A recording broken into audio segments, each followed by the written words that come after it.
Assalamualaikum warahmatullahi wabarakatuh. Di video PIMET kali ini, saya akan membahas mengenai peluang. Peluang itu dimulai dengan suatu percobaan. Nah, kita perlu melakukan suatu percobaan. Percobaan ini dapat dilakukan dalam kondisi yang sama. Nah, meskipun dalam kondisi yang sama, hasil percobaan ini tidak dapat ditebak dengan tepat.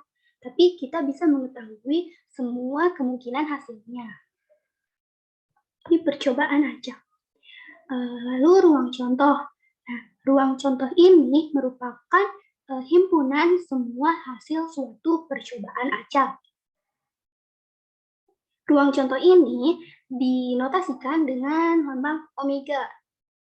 Contoh, jika kita mengadakan percobaan pelemparan sebuah koin atau mata uang, maka salah satu ruang contohnya adalah angka gambar. Jika kita mengadakan percobaan pelemparan dua buah dadu mata 6, maka salah satu ruang contohnya itu seperti ini. Mata dadu 6 itu kan 1, 2, 3, 4, 5, 6. Karena dua buah dadu berarti ruang contohnya itu satu di dadu pertama, satu di dadu kedua, satu di dadu pertama, dua di dadu kedua, dan seterusnya. Lalu ada yang dinamakan dengan titik contoh. Nah, titik contoh itu masing-masing dari ini, dari ruang contoh. Nah, A dan G ini merupakan titik contoh. Oke, selanjutnya kita masuk ke kejadian. Nah, kejadian ini merupakan suatu himpunan bagian dari ruang contoh. Suatu himpunan bagian dari ruang contoh. Nah, misalkan kita mengadakan percobaan pelemparan dua mata uang, maka ruang contohnya adalah angka-angka, angka gambar, gambar angka, dan gambar-gambar. Kejadian-kejadian yang mungkin dari ruang contoh tersebut adalah misalkan kejadian 1 kita lambangkan dengan S1, yaitu kejadian munculnya paling sedikit satu angka. Berarti kan bisa jadi angkanya ada 2 atau angkanya ada 1. Nah, angka 1 ini berarti kan angka di mata uang pertama atau angka di mata uang kedua. Makanya E ini sama dengan angka-angka, angka gambar, dan gambar angka. E2 atau kejadian kedua yaitu kejadian munculnya kedua mata uang menunjukkan sisi yang sama. Berarti sisi yang sama itu keduanya menunjukkan sama gitu, angka-angka atau gambar-gambar. Jadi kejadian E2 ini angka-angka, gambar-gambar, dan sebagainya. Itu yang mungkin dari kejadian dari ruang contoh ini. Selanjutnya mengenai kejadian mustahil dan komplement dari suatu kejadian. Nah, kejadian mustahil ini yaitu suatu kejadian yang tidak mungkin terjadi. Nah, contoh misalkan kita mengadakan percobaan pelemparan sebuah dadu mata 6 sebanyak 1 kali. Kejadian munculnya mata dadu 7 merupakan kejadian mustahil.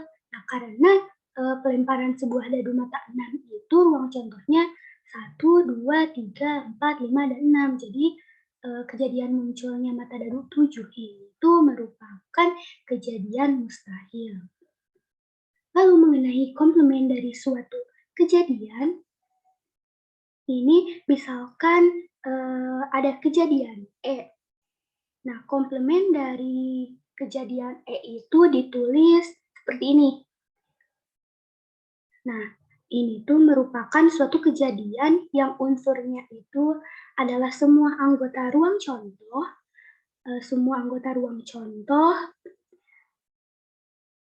yang tidak merupakan unsur dari kejadian E. Nah, misalkan kita mengadakan percobaan pelemparan sebuah dadu mata 6 sebanyak 1 kali. Nah, ruang contohnya itu kan sama kayak ini, 1, 2, 3, 4, 5, 6. Yaitu kejadian munculnya mata dadu ganjil. Nah, mata dadu ganjil itu kan 1, 3, dan 5. Maka E komplement adalah kejadian munculnya mata dadu genap. Jadi E komplement ini yaitu 2, 4, 6. 2, 4, 6. Seperti itu. Lalu mengenai gabungan dua kejadian dan irisan dari dua kejadian. Nah, untuk gabungan dari dua kejadian ini dilambangkan dengan seperti huruf U. Ini misalkan ada dua kejadian, A dan B. Nah, gabungannya itu ditulis seperti ini, A gabung B. Adalah suatu kejadian yang unsurnya itu semua unsur ruang contoh yang termasuk pada kejadian A dan kejadian B. Kalau irisan dua kejadian, ini tuh misalkan ada dua kejadian A dan B. Nah, irisan dari A dan B ini tuh adalah suatu kejadian yang unsurnya semua unsur ruang contoh yang sekaligus termasuk kejadian A dan kejadian B. Misalkan nih, dalam pelemparan 3 mata uang, ruang contohnya itu seperti ini. Jika A kejadian bahwa mata uang pertama dan ketiga menunjukkan sisi gambar. Pertama dan ketiga menunjukkan sisi gambar. Pertama dan ketiga menunjukkan sisi gambar. Berarti kan bisa GAG atau GGG. Lalu kejadian B, yaitu kejadian bahwa ketiga mata uang menunjukkan sisi yang sama. Nah, sisi yang sama itu kan bisa AAA atau GGG. Maka gabungan dari dua kejadian ini atau A gabung B yaitu AAA, GAG, dan GGG. Untuk irisan dua kejadian dengan soal yang sama diperoleh bahwa A iris B itu GGG. Tadi kan udah diketahui ya kalau kejadian A itu mata uang pertama dan ketiga menunjukkan sisi gambar, yaitu GAG dan GGG. Kalau kejadian B itu kejadian bahwa ketiga mata uang menunjukkan sisi yang sama, berarti AAA sama GGG. Jadi irisannya itu yang ini, GGG.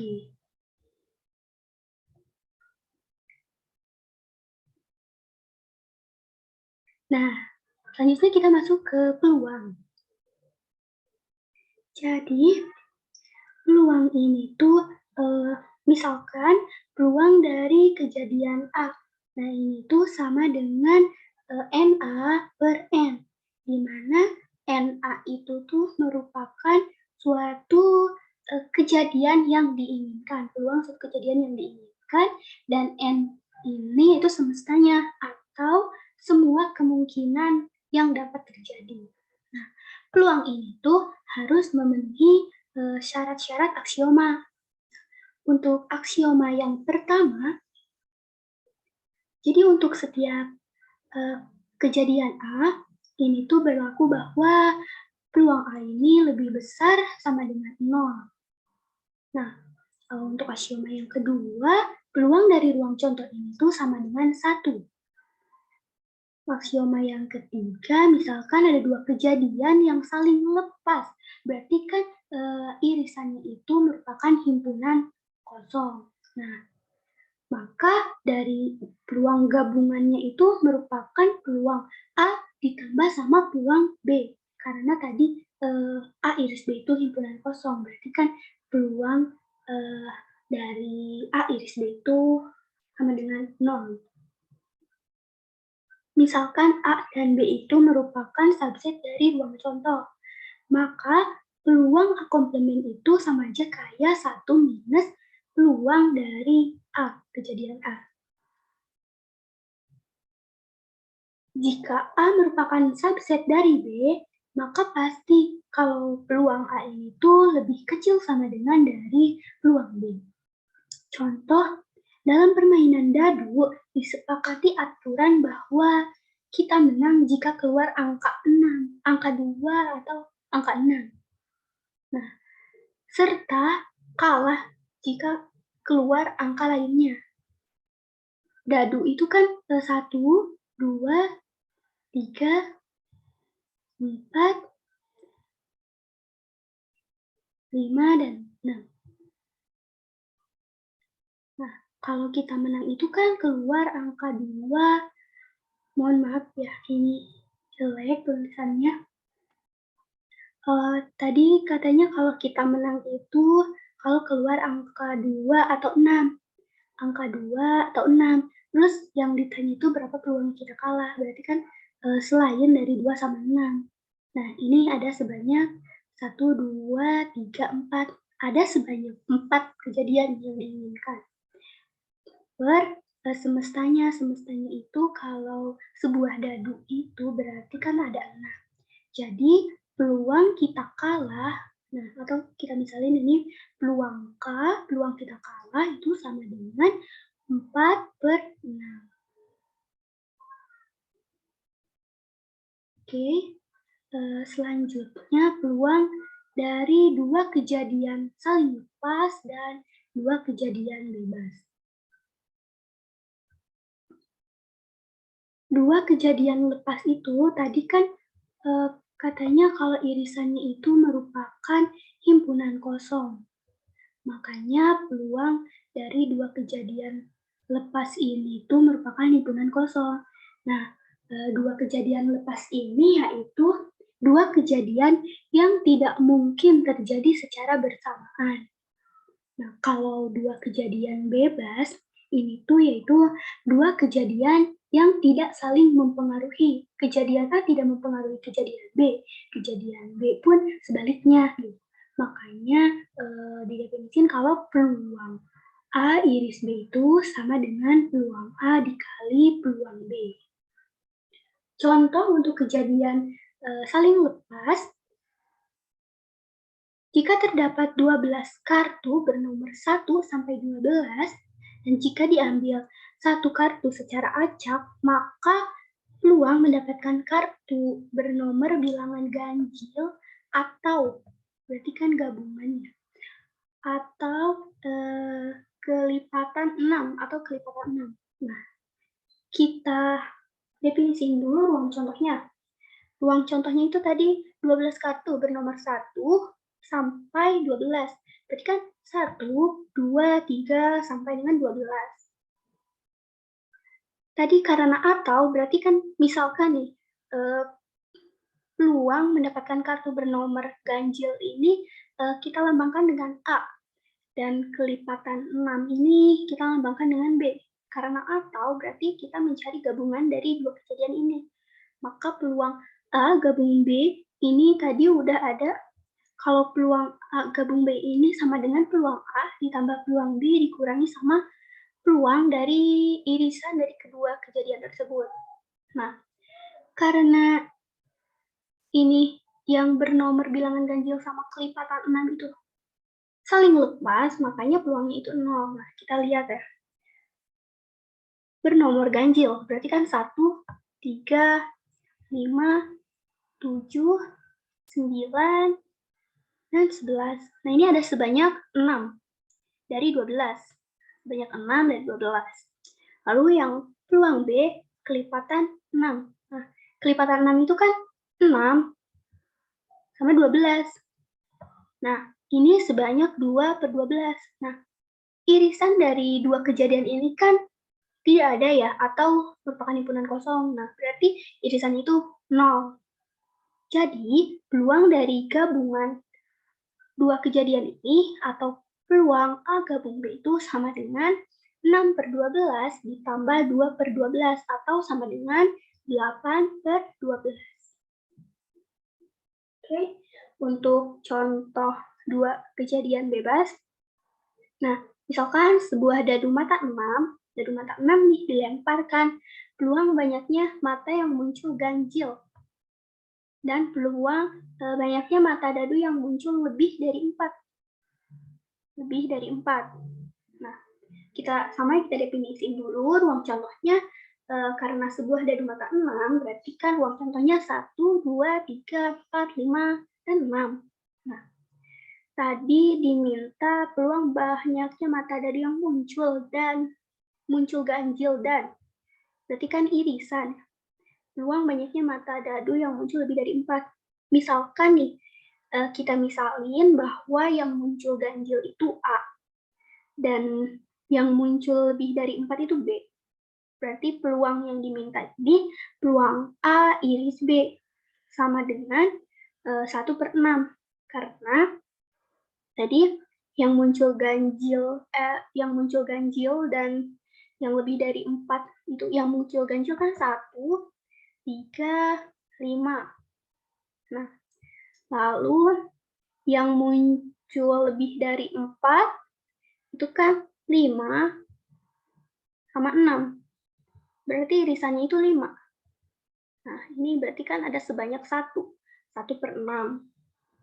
Lalu ini tuh sama dengan peluang A dikali peluang B. Nah, peluang A tadi kan ada sebanyak 3, itu 1/35, sebanyak 3 dari 6, dan peluang B itu ada sebanyak 2, itu 5 dan 6, sebanyak 2/6. Nah, kalau kita kaliin, 3 kali 2 per 36, itu sama aja kayak 1/6. Nah, makanya peluang A iris B ini tuh sama aja kayak peluang A dikali peluang B. Makanya dua kejadian ini yaitu merupakan dua kejadian yang saling bebas.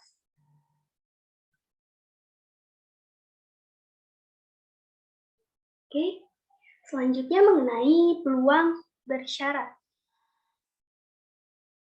Jadi, peluang bersyarat ini tuh misalkan ada dua kejadian, yaitu kejadian A sama B. Peluang A dengan syarat B ini tuh sama aja seperti peluang A jika diketahui bahwa kejadian B itu udah terjadi gitu. Nah, peluang A dengan syarat B ini sama dengan peluang A iris B dibagi sama peluang B. Contoh, misalkan seorang mahasiswa memiliki peluang lulus ujian matematika diskrit. Nah, kita misalin yang matematika diskrit itu B. Ini tuh peluangnya 0,4 nih. Lalu peluang mahasiswa tersebut lulus ujian matematika diskrit dan kalkulus berarti kan irisannya. Nah, misalin kalau kalkulus itu kita misalkan dengan A. Dengan A, ini kalkulus itu A.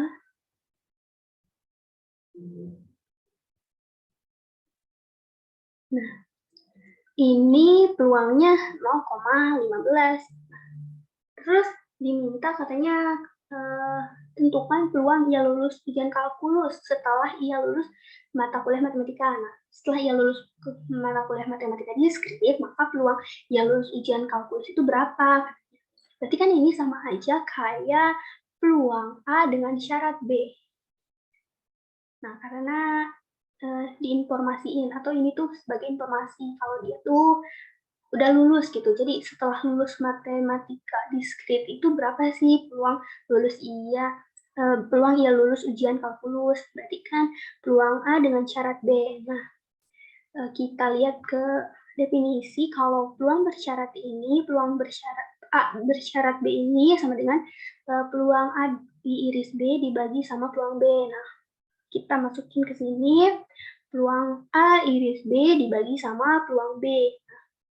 Terus tadi diketahui di soal bahwa peluang irisannya yaitu 0,15 dan peluang B yaitu 0,4.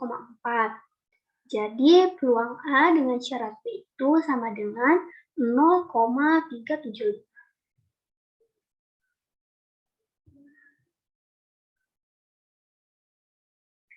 Selanjutnya mengenai teorema Bayes. Jadi teorema Bayes ini dari peluang bersyarat, masih berkaitan sama peluang bersyarat. Jadi teorema Bayes ini seperti ini.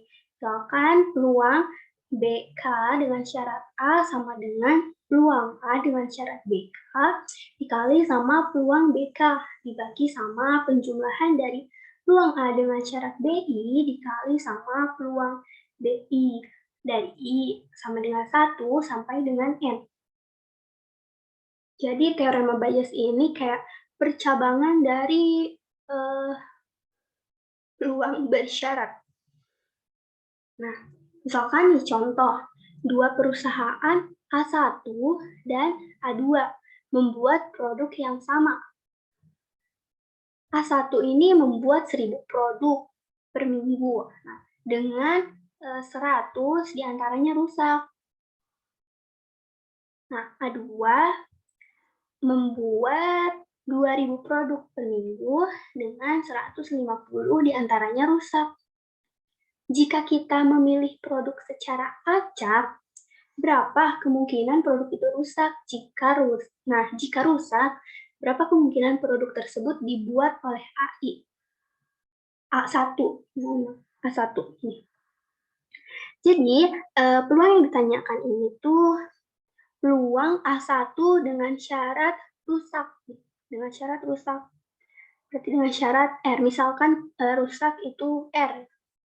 Berarti ini tuh sama dengan peluang rusak dengan syarat A1 dikali peluang A1 dibagi sama penjumlahan dari peluang rusak dengan syarat A1 dikali sama peluang A1 ditambah sama peluang rusak dengan syarat A2 dikali sama peluang A2. Nah, pokoknya intinya ingat aja kalau misalkan yang ditanya ini A1 sama R dengan syarat rusak, berarti yang atasnya juga mengandung unsur A1 sama rusak. Terus nanti bawahnya yang mengandung rusak dengan syarat di 2 kemungkinan atau nanti mungkin lebih dari 2 kejadian gitu. Jadi, peluang rusak dengan syarat A1, rusak dengan syarat A1. Nah, 100, kan ini ada sebanyak 100. Jadi 100, terus semuanya itu ada 1000. Berarti ya 100 per 1000, terus dikali sama peluang A1. Nah, A1 itu kan memproduksi sebanyak 1000, A2 sebanyak 2000. Berarti semestanya itu ada sebanyak 3000. Jadi, peluang A1 itu sama dengan 1000 per 3000. Lalu, untuk yang penyebutnya, ini tadi dari peluang rusak dengan syarat A1 dikali sama peluang A1, berarti ini sama aja kayak pembilang tadi, yaitu 100 per 1000 dikali sama 1000 per 3000, ditambah sama peluang rusak dengan syarat A2. Rusak dengan syarat A2. Berarti kan yang rusak di A2 ini kan ada sebanyak 150 dari 2000 produk. Berarti peluang rusak dengan syarat A2 ini tuh ada 150 per 2000. Nah, lalu untuk peluang A2, ini kan A2 membuat sebanyak 2000 produk. 2000 produk. Nah, semestanya itu tadi kan 1000 ditambah 2000, 3000. Jadi, peluang A2 ini yaitu 2000 per 3000. Lalu kita hitung, ini bisa kita saling coret aja. Kita saling coret, 1000, 1000 habis, 100, tinggal 1 per 30. Lalu ini 1000, 1000, 100 sama 3000, 1 per 30. Lalu yang ini 150 sama 3000 itu kan 20. 20. Lalu 2000 sama 2000 ini saling menghilangkan, habis. Jadi peluangnya itu sama dengan 1 per 30 dibagi sama 1 per 30 ditambah 1 per 20, itu sama dengan 2 per 5. Jadi peluang A1 dengan syarat rusak itu peluangnya 2 per 5. Oke, teorema Bayes ini menjadi pembahasan terakhir dari PMAT kali ini. Untuk kurang lebihnya, saya mohon maaf. Wassalamualaikum warahmatullahi wabarakatuh.